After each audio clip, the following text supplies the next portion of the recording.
Всем привет! Сегодня загораем мы опять на площадке, потому что у нас ураган. Сейчас здесь как бы закуточек такой, ветер не сильный. Но вот там вот если пойти, сейчас попозже пойдем мы туда в магазин. Покажу вам, что такое маршала Жукова. Какой ты, Дань? Я лысый. Чё это ты лысый? Выше? Ты выше? Да! А не лысый.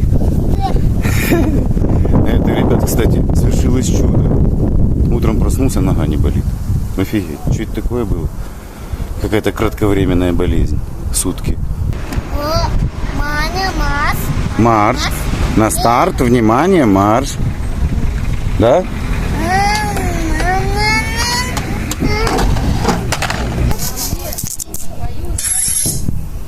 Федя открывает, Даня закрывает.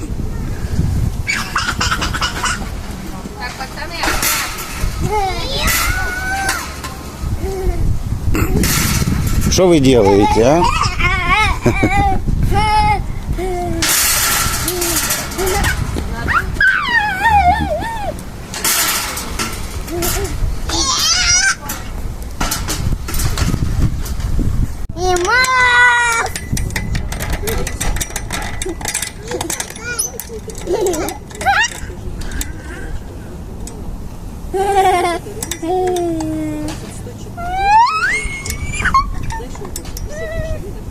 Вот, ребят, мы уже сходили в магазин, поднялись наверх. Смотрите, какой здесь у нас сквознячок небольшой. Кстати, для маршала Жукова это не ветер.